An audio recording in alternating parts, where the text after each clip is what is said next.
Alhamdulillah, pertama sekali kita panjatkan syukur kepada Allah Subhanahu wa taala atas limpah rahmatnya dapat kita bersama-sama pada malam ini. Moga-moga Allah Subhanahu wa taala sentiasa merahmati kita insya-Allah. Okey, tuan-tuan yang dirahmati Allah Subhanahu wa taala, kita sambung perkongsian kita daripada hadis yang ke 25 Ya, betul Ustaz. Baik, siapa yang ada tu? Puan Sabah tu. Saya pun ada, ya ada. Okey, silakan Puan Sabah. Alhamdulillah Silakanlah, teruskanlah Puan Sabah. Okey, boleh insya-Allah. A'udzubillahi minasyaitonirrajim. Bismillahirrahmanirrahim. عن أبي ذر رضي الله عنه أيضا أن ناسا من أصحاب رسول الله صلى الله عليه وسلم قالوا للنبي صلى الله عليه وسلم يا رسول الله ذهب أهل الدثور بالأجور يصلون كما يصلي ويصومون كما نصوم ويتصدقون بفضول أموالهم قال أوليس قد جعل الله لكم ما تصدقون إن لكم بكل تسبيحة صدقة وكل تكبيرة صدقة وكل تحميدة صدقة وكل تحليلة صدقة وأمر بالمعروف صدقة ونهي عن منكر صدقة وفي بضع أحدكم صدقة قالوا يا رسول الله أيأتي أحدنا شهوته ويكون له فيها أجر قال أرأيتم لو وضعها في حرام أكان عليه وزر فكذلك إذا وضعها في الحلال كان له أجر. Daripada Abu Zar radhiyallahu anhu bahawa sekumpulan orang daripada para sahabat Rasulullah sallallahu alaihi wasallam telah berkata kepada Nabi sallallahu alaihi wasallam, "Ya Rasulullah, orang-orang kaya telah pergi dengan membawa ganjaran-ganjaran. Mereka bersolat sebagaimana kami bersolat, mereka berpuasa sebagaimana kami berpuasa. Mereka bersedekah dengan kelebihan harta-harta mereka." Sabda Rasulullah sallallahu alaihi wasallam, "Tidakkah Allah telah menjadikan untuk kamu barang apa yang kamu boleh sedekahkan? Sesungguhnya untuk kamu bagi setiap tasbih adalah sedekah, setiap takbir adalah sedekah, setiap tahmid adalah sedekah, setiap tahlil adalah sedekah. Mengajak kepada kebaikan adalah sedekah, mencegah daripada kemungkaran adalah sedekah. Dan para pelakuan jimat seseorang daripada kamu juga adalah pahala sedekah." Mereka bertanya, "Ya Rasulullah, adakah salah seorang daripada kami memenuhi syahwatnya juga memperolehi pahala?" Sabda baginda sallallahu alaihi wasallam, "Apa pendapat kamu sekiranya ia melepaskan syahwatnya pada tempat yang haram? Adakah dia tidak berdosa? Begitu jugalah apabila ia melepaskan syahwatnya secara halal, maka dia memperolehi ganjaran." Riwayat Muslim. Hadis ini dikeluarkan oleh Muslim di dalam kitab Az-Zakat, bab penjelasan bahawa nama sedekah diberi kepada setiap cabang kebaikan. Hadis nombor 1006. Ianya hadis yang dipersetujui akan kesahihannya oleh Al-Bukhari dan Muslim daripada hadis Abu Hurairah radhiyallahu anhu dengan lafaz yang selain daripada lafaz ini. Al-Bukhari di dalam sifat as-salah bab zikir selepas solat, hadis nombor 807 di dalam kitab doa-doa bab doa selepas solat, hadis nombor 5970. Muslim di dalam al-masajid dan tempat-tempat solat bab istihbab zikir selepas solat dan penjelasan tentang sifatnya, hadis nombor 595. Silakan. Sambung ke Ya, Ustaz? sambung huraian dia. Okey, kepentingan hadis.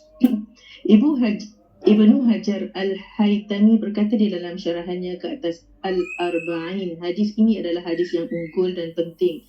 Justeru ia merangkumi kaedah-kaedah yang berharga daripada kaedah-kaedah agama. Nak terus baca fiqh hadis ke? Ya, betul, fiqh hadis. Okey, fiqh hadis dan petunjuknya. Berlumba-lumba mengerjakan kebaikan. Firman Allah Subhanahu wa taala, Bismillahirrahmanirrahim, wa fi dzalika falyatanafasil mutanafisun. Dan untuk memperolehi nikmat kesenangan, itulah hendaknya berlumba-lumba mereka yang ingin merebut kelebihan dan kesenangan. Surah Al-Mutaffifin ayat 26. Iaitu berlumba-lumba untuk membuat penambahan dalam kebaikan dan gairah untuk mengerjakan amalan-amalan soleh yang disyariatkan dan yang digalakkan untuk mengerjakannya. Setiap orang Islam itu hendaklah berusaha ke arah itu. Abu Zar radhiyallahu anhu menceritakan kepada kita apa yang disaksikannya ketika bersama-sama Rasulullah sallallahu alaihi wasallam, di mana beliau telah melihat sikap Rasulullah sallallahu alaihi wasallam dan kebijaksanaan baginda sallallahu alaihi wasallam di dalam menangani tanggungjawab dan tindakannya. Begitu juga akan luasnya rahmat agama Islam dan luasnya pintu-pintu kebaikan, di mana baginda sallallahu alaihi wasallam menjelaskan Al-Quran yang diturunkan kepada umatnya. Peristiwa yang disaksikan oleh Abu Zar radhiyallahu anhu itu ialah di mana kaum fakir muhajirin khususnya dan kemungkinan kaum fakir golongan Ansar turut menyertai mereka. Mereka melihat akan terhadnya kemampuan mereka dalam mengerjakan kebaikan dan kebajikan.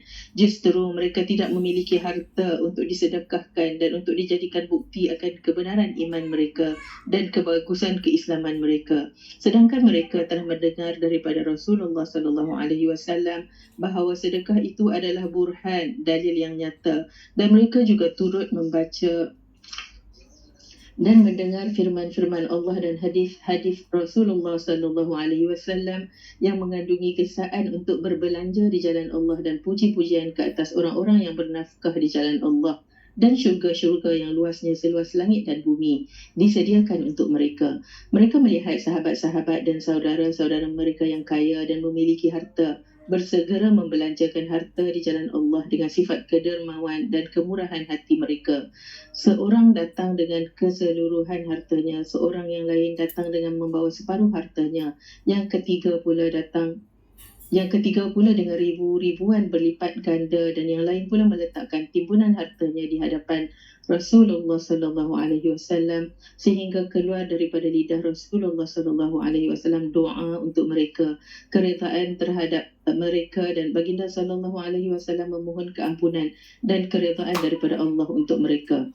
Justru itu jiwa-jiwa sahabat yang fakir itu bergolakan dan hati-hati mereka amat cenderung untuk melakukan perkara yang sama apabila melihat kelebihan yang diperolehi oleh sahabat-sahabat mereka dan tingkatan yang disediakan untuk mereka di dalam syurga. Mereka tidak hasad atas harta atau tamak terhadap kekayaan dan kemewahan mereka, akan tetapi ianya adalah satu perlombaan di medan kebaikan dan mendekatkan diri kepada Allah. Lalu mereka bersatu hati dan datang menemui Rasulullah sallallahu alaihi wasallam, mengadu akan hal mereka serta memberitahu tentang kefakiran mereka, sedangkan mata-mata mereka berlinangan dengan air mata akibat kesedihan lantaran tiada apa yang boleh dibelanjakan di jalan Allah. Mereka berkata, orang-orang yang kaya telah pergi dengan membawa ganjaran-ganjaran. Sahabat-sahabat yang kaya telah mengumpulkan untuk mereka segala ganjaran dan pahala, dan mereka memperolehi kesemuanya itu untuk diri mereka tanpa kami. Sebab yang demikian kerana mereka bersolat sebagaimana kami bersolat dan berpuasa sebagaimana kami berpuasa. Oleh itu kami dan mereka dalam keadaan itu sama sahaja, di mana tiada keunggulan kami ke atas mereka. Akan tetapi mereka mengungguli dan melebihi kami dalam hal mereka bersedekah dengan kelebihan harta-harta mereka. Akan tetapi kami tidak mempunyai apa-apa yang hendak dinafkahkan agar kami mencapai kedudukan seperti mereka. Sedangkan jiwa kami amat cenderung dan gairah untuk berada sebagaimana kedudukan mereka di sisi Allah. Maka apakah yang patut kami lakukan? Baik, syukran Puan Sabar, panjang baca ini ya.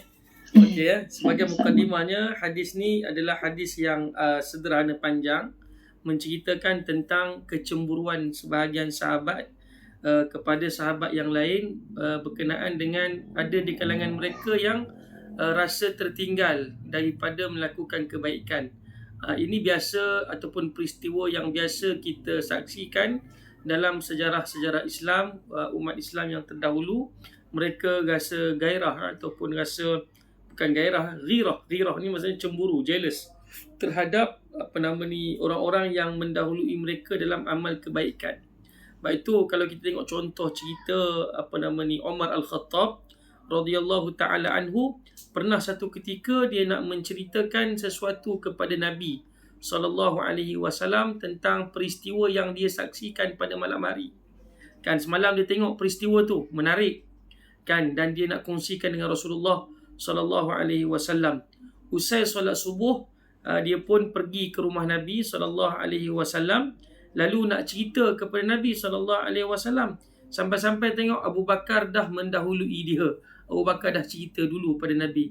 Maka dia kata, aku tak ada peluang untuk memotong Abu Bakar radhiyallahu taala anhu dalam kebaikan. Jadi tuan-tuan, pengajaran daripada secara umum hadis ini ialah tentang bagaimana falyatanafasil mutanafisun, golongan ataupun wa fi dzalika falyatanafasil mutanafisun, golongan yang maknanya inginkan darjat syurga di sisi Allah, mereka berlumba-lumba dalam melakukan kebaikan. Maka pada yang demikian itu, maka berlumba-lumbalah orang-orang yang berlumba-lumba, maknanya saling cemburu mencemburui pada perkara yang baik. Sebab itu ada hadis Nabi SAW, kata Nabi, la hasada illa fitnatain, tidak boleh kita berhasad dengki ataupun rasa cemburu, rasa ghibtah. Ghibtah ni maknanya cemburu untuk kebaikan, kecuali pada dua perkara. Yang pertama, orang yang diberikan harta lalu dia menggunakan harta itu untuk disedekahkan kepada jalan kebaikan ataupun diinfakkan kepada jalan kebaikan. Maka kalau kita tengok dia, kita rasa cemburu dan kita kata dalam diri kita, kalaulah aku diberikan harta yang banyak macam dia, aku pasti akan buat macam mana dia buat. Itu yang pertama, dibenarkan. Yang kedua, orang yang diberikan ilmu lalu dengan ilmunya itu dia kongsikan dengan orang lain, dia amal dan dia kongsikan dengan orang lain. Maka dalam diri kita sebut, kalaulah aku ni ada ilmu macam dia, aku akan amalkan dan aku akan kongsikan dengan orang lain. Itu pun juga dikira boleh. Maka dua perkara ini dibenarkan dalam agama kita. Maknanya perlumbaan dalam melakukan kebaikan dibenarkan dalam Islam. Tidak ada sekatan untuk kita berlumba-lumba pada melakukan kebaikan. Baik itu sahabat Nabi radhiyallahu anhum, pada hal yang demikian mereka seringkali berlumba-lumba. Dan itulah yang diceritakan kat sini. Kata sahabat, di antaranya golongan muhajirin ya. Muhajirin ni golongan yang berhijrah daripada Mekah ke Madinah. Mereka yang tidak memiliki harta yang banyak. Termasuk dalam perbincangan itu ataupun dalam kumpulan mereka ini adalah sebahagian daripada golongan Ansar. Golongan Ansar ni mereka yang duduk dalam kota Madinah, asal kat situ. Mereka ni mungkin sebahagian besarnya dah ada harta, ada perniagaan. Sebahagian yang lain masih lagi tidak memiliki harta yang banyak. Maka mereka jumpa Rasulullah, mereka kata, "Dhahaba ahlud duthur." Orang-orang yang memiliki harta mereka telah meninggalkan kami ya Rasulullah. Apa kami nak buat? Macam mana ni? Kan? Itu tengok cemburu mereka. Kita tidak ni. Orang ni dah dapat jawatan ni. Macam mana ni kita ni? Orang ni dah itu ini. Macam mana ni? Tidak. Dalam bab maknanya dalam bab melakukan kebaikan kita kena berlumba-lumba. Sebab itu Nabi SAW menyebutkan dalam sebuah hadis, kalau kamu tahu ganjaran pahala duduk di saf yang pertama, khusus bagi orang lelaki lah khusus bagi orang lelaki, kalau kamu tahu ganjaran pahala untuk orang yang berada di saf hadapan, pasti kamu akan berbunuh-bunuhan untuk mendapatkan saf depan. Maknanya apa? Kalau kita tahu kebaikannya, pasti kita akan berbunuh-bunuhan untuk mendapatkan saf hadapan. Menunjukkan bahawa kebaikan itu mesti ada perlumbaannya. Menunjukkan bahawa kebaikan itu mesti ada orang kata apa? Tanafus. Dia mesti ada persaingan. Mesti ada persaingan. Jadi dalam bab ini, tengok gambaran sahabat. Macam mana ni? Mereka telah melakukan kebaikan. Mereka melakukan amal soleh. Seperti mana kami lakukan amal soleh. Kami solat, mereka solat. Kami puasa, mereka puasa. Tapi lebihnya mereka boleh bersedekah. Bahkan sahabat menyatakan bahawa kecemburuan mereka itu disebabkan kerana orang yang bersedekah seringkali didoakan oleh Nabi SAW. Bahkan Nabi pun sebut dalam sebuah hadis yang disebut yang dibacakan tadi, antaranya as-sadaqatu burhanun, bahawa sedekah itu adalah tanda keimanan seseorang kepada Allah. Seumpamanya ataupun seolah-olahnya orang yang tidak bersedekah, dia tidak memiliki iman. Jadi mereka tak ada harta, kurang harta, maka macam mana nak buat? Maka Nabi pun pujuk mereka. Nabi redakan keadaan. Nabi sebut, wa kullu tasbihatin sadaqah, kullu takbiratin sadaqah, kullu tahmidatin sadaqah, kullu tahlilatin sadaqah, amrin bil ma'rufi sadaqah, wa nahyin an munkarin sadaqah, wa fi bud'i ahadikum sadaqah. Tengok, punya banyaknya ruang-ruang untuk melakukan sedekah. Jadi sedekah itu apa? Sedekah itu apa juga kebaikan dikira sebagai sedekah. Apa juga kebaikan dikira sebagai sedekah. Sebab itu kita pernah baca dalam sebuah hadis berkenaan dengan bagaimana Nabi SAW menyatakan setiap sendi yang Allah Ta'ala kurniakan kepada kita ini dikira sebagai sedekah. berapa sendi yang kita ada ni tuan-tuan, semuanya kalau digunakan untuk kebaikan dikira sebagai sedekah. Sebab itu sebagai ulama menyatakan bahawa kita menunaikan solat sunat duha itu dia diibaratkan orang yang dimurahkan rezeki. Bukan kerana solat duha tu sendiri tuan-tuan, tetapi kerana waktu orang dalam keadaan mungkin sebahagiannya tidur, sebahagiannya malas. Kan waktu duha tuan-tuan pun tahulah cuacanya macam mana. Enak untuk melelapkan mata, kan? Enak untuk kita ni berehat-rehat. Ada sebahagiannya sibuk dengan kerja, tugasan dan sebagainya. Tapi ada sebahagian manusia yang mencuri sedikit waktu itu dalam keadaan manusia sebahagiannya lalai, dalam keadaan manusia sebahagiannya sedang sibuk dengan pekerjaan. Dia pergi curi waktu itu ataupun dia minta izin kepada bos dia untuk dia pergi ke surau. Sebagai contohnya, dia ambil wuduk dan dia tunaikan solat sunat 2 rakaat. Maka kata Imam Asy-Syafi'i, dikarenakan kebaikan yang dia buat dalam keadaan lalainya manusia pada waktu itu, maka Allah Ta'ala kurniakan rezeki kepada dia. Kerana anggota yang Allah Ta'ala kurniakan kepada dia, sendi yang Allah Ta'ala kurniakan kepada dia itu, dia gunakan untuk melakukan kebaikan. Kullu ma'rufin sadaqah. Hadis Nabi SAW yang lain, kata Nabi, setiap yang ma'ruf itu, yang baik itu dikira sebagai sedekah. Bayangkan, kalau kita faham maksud sedekah, kalau kita faham maksud sedekah dengan harta, kita sedekah RM1, Allah Ta'ala ganti balik berapa tuan-tuan? RM700. Maknanya kalau kita gunakan tenaga kita untuk kebaikan, bermakna kita telah gunakan tenaga kita untuk bersedekah. Bayangkan ganjaran ataupun gantian yang Allah Ta'ala balas pada kita. Baik itu, dalam kita melakukan kebaikan kepada orang lain, percayalah dan yakinlah bahawa Allah Ta'ala akan beri ataupun gantikan benda yang lain yang lebih baik untuk kita. Kan, kita bagi duit kepada orang RM1, Allah Ta'ala akan gantikan RM700. Itu yang disebutkan dalam ayat Quran yang saya pernah bacakan dengan tuan-tuan ya. Baik, contohnya apa ayat Quran tu? Allah Ta'ala sebut, mathalul ladzina yunfiquna amwalahum fi sabilillah kamathali habbatin ambatat sab'a sanabil fi kulli sumbulatin mi'atu habbah wallahu yudha'ifu liman yasha' wallahu wasi'un alim. Kata Allah, perumpamaan orang-orang yang bersedekah, infak harta mereka di jalan Allah seperti mana ataupun ibarat orang yang sedang menanam sebiji benih. Daripada sebiji benih itu tumbuh 7 batang dan setiap batang itu tumbuh 100 biji. 7 kali 100, 100 kali 7 bermakna 700. Diibaratkan kalau kita bagi RM1, Allah Ta'ala ganti balik RM700. Dan adakah itu gantian yang siling ataupun gantian yang paling maksimum? Tidak. Kata Allah, wallahu yudha'ifu liman yasha'. Dan Allah Ta'ala melipat kali gandakan kepada siapa yang dia suka. Maknanya tak semesti hadnya 700, mungkin lebih daripada tu. Berapa? Wallahu alam, Allah saja yang tahu. Wallahu wasi'un alim, dan Allah Ta'ala maha luas dan juga lagi maha mengetahui. Nak bagi tahu pada kita tuan-tuan ibu ayah sekalian, bagaimana kalau kita berikan RM1 digantikan sekurang-kurangnya RM700. So kalau kita gunakan tenaga kita, kita gunakan masa kita, kita gunakan apa yang kita miliki ini untuk kebaikan, apa gantiannya? Sebab tu orang putih kata apa? Lagi banyak kamu bagi, lagi banyak kamu dapat. Orang putih kata, tapi saya terjemah, nak sebut orang putih tak pandai pula tuan-tuan. Itu kena tanya Puan Reni lah, dia orang Singapura pandai cakap Inggeris. Tuan-tuan ya. Jadi maknanya lagi banyak kamu bagi, lagi banyak Allah Ta'ala ganti pada kita. Itu kepercayaan orang putih tu. Lagi banyak kamu bagi, lagi banyak kamu akan dapat. Itulah yang agama kita kata. Lagi banyak kamu bagi, lagi banyak yang Allah Ta'ala gantikan kepada kamu. Apa juga kebaikan yang kita buat. Kullu ma'rufin sadaqah. Jadi faham kita bahawa sedekah itu bukan pada harta semata-mata, tetapi apa juga kebaikan, tahlil kita, tahmid kita, kebaikan secara keseluruhannya, itu juga diibaratkan ataupun dia disebut dalam ataupun dia berada di bawah payung sedekah.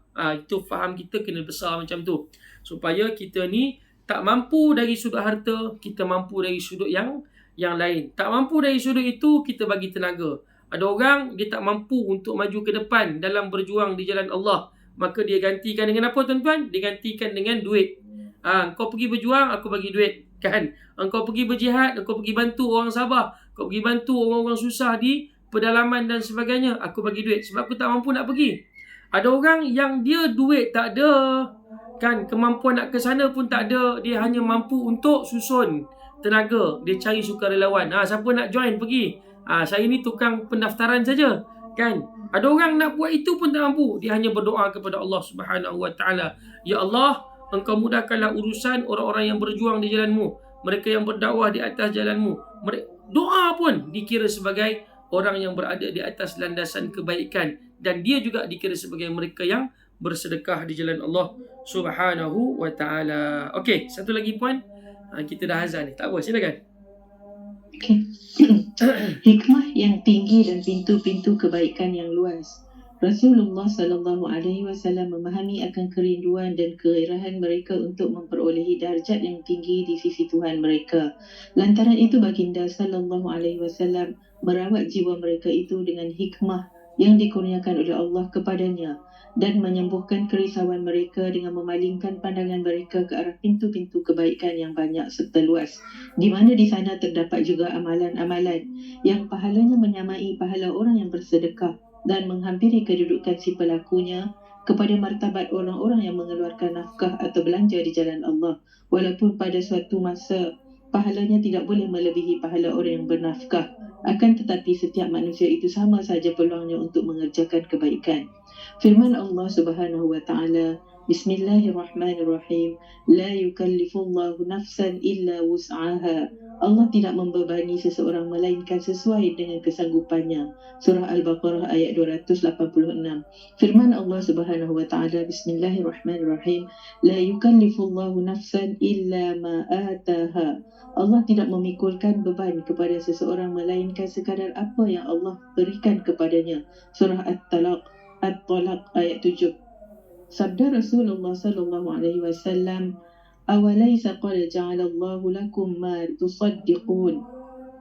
Tidakkah Allah telah menjadikan untuk kamu barang apa yang kamu boleh sedekahkan?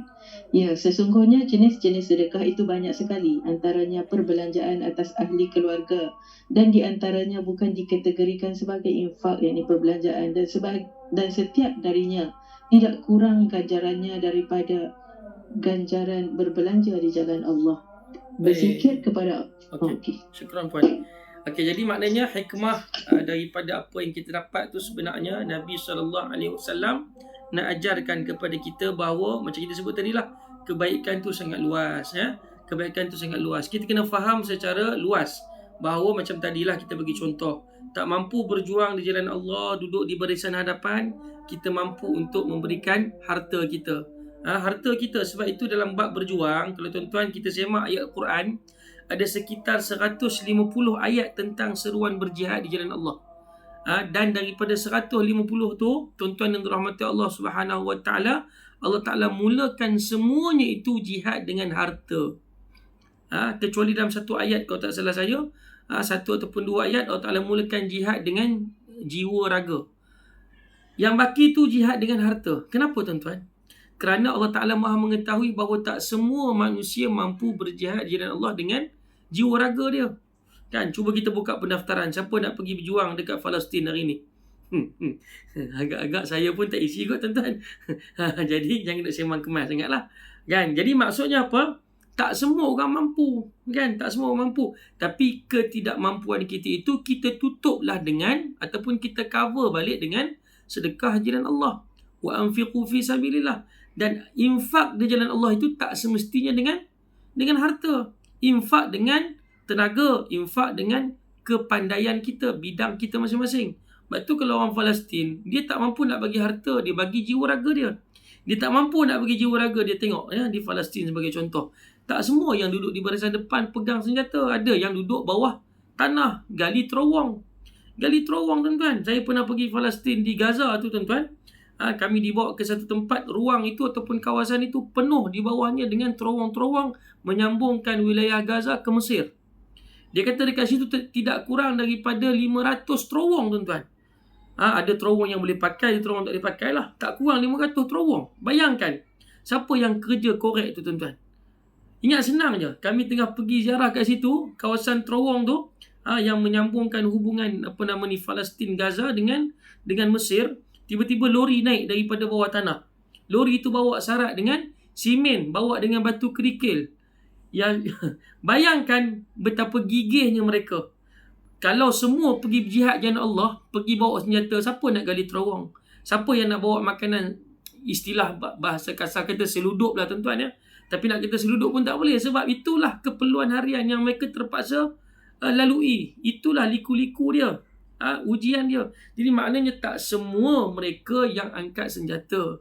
Ada di kalangan mereka yang terpaksa berniaga. Ada di kalangan mereka yang terpaksa menggali terowong. Ada di kalangan mereka yang bawa teksi, yang bawa lori, yang jadi kontraktor bina bangunan dan sebagainya. Dan itulah Islam. Kalau kata Islam ini hanya pada sudut jihad angkat senjata, maka tak adalah tuan-tuan. Kalau hanya Islam itu melihat pada orang yang infak dengan harta sahaja yang mulia, maka mana kita nak letak orang-orang yang beribadat kepada Allah? Mana kita nak letak ayat Allah Subhanahu wa taala yang menyebutkan falawla nafara min kulli firqatin minkum liyatafaqahu fid din wa liyunziru qaumahum idza raja'u ilaihim la'allahum yahdharun. Mana kita nak letak ayat tu? Tuhan kata apa? Kalau boleh ada segelintir daripada kamu yang pergi untuk apa? Faham agama, liyatafaqahu fid din, faham agama. Dan dengan dia faham agama tu, waliyunziru qaumahum, dia balik, dia bagi peringatan kepada kaum dia, la'allahum yahdharun, agar mereka kenal Allah, agar mereka kenal agama mereka. Jadi sebab itu kalau kita tengok dalam bab memberikan zakat ini, asnaf zakat, penerima zakat, mereka di kalangan orang yang diletakkan di bawah fi sabilillah. Fi sabilillah, asnaf fi sabilillah.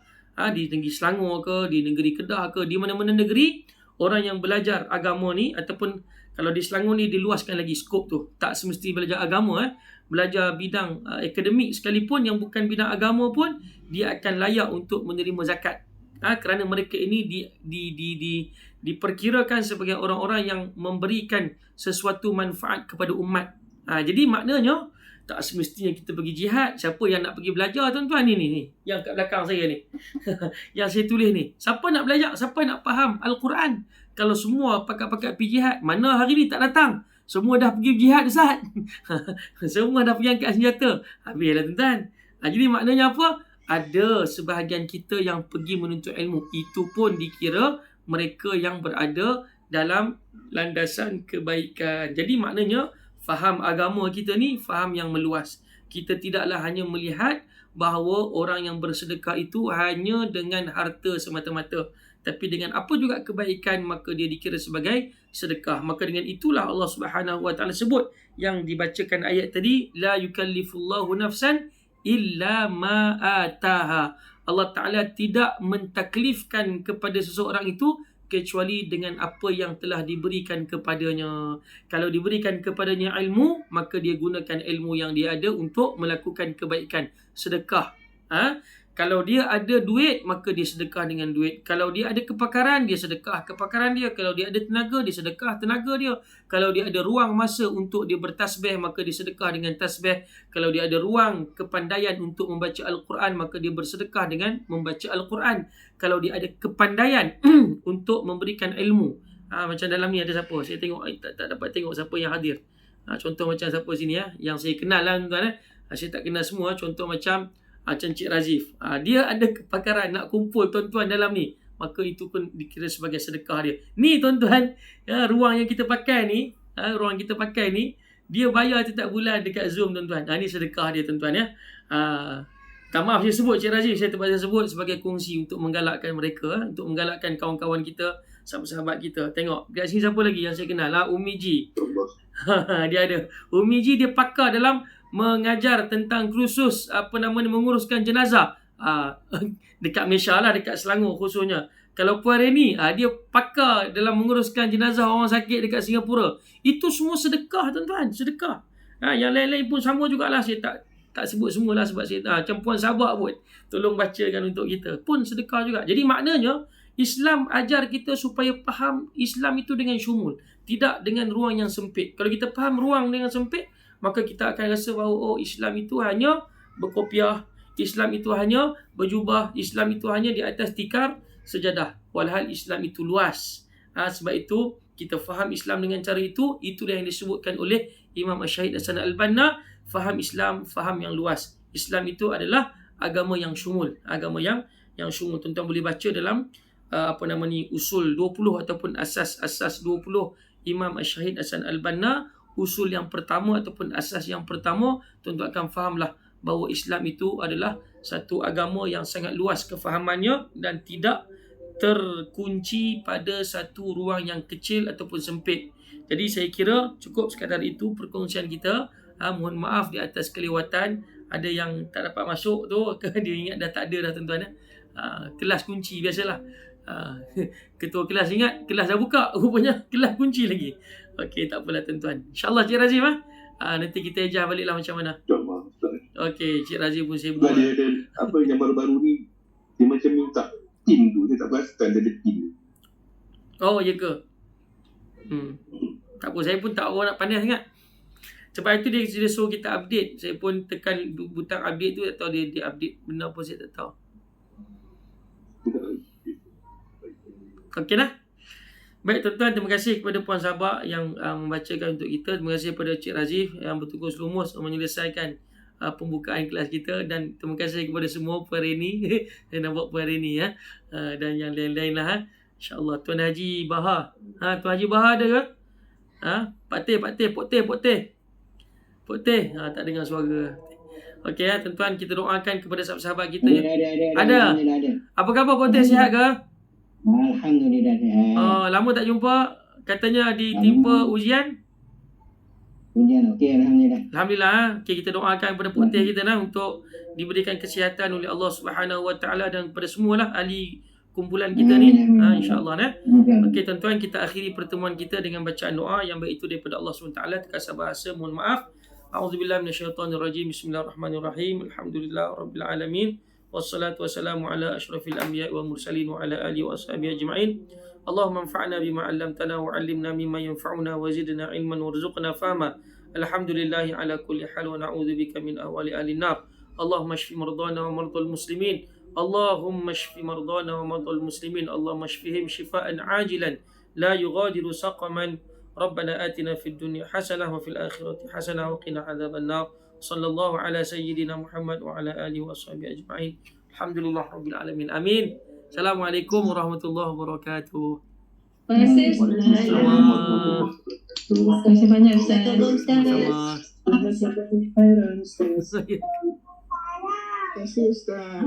Sama.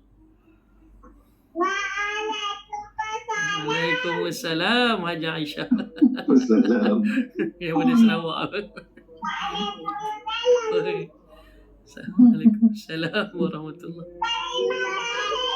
Masya Allah. Allahu Akbar. Rajin nenek dia belajar. Rajin nenek dia belajar, dia kata. Kalau anak-anaknya si Razi pun macam gitulah. Pasti macam tu.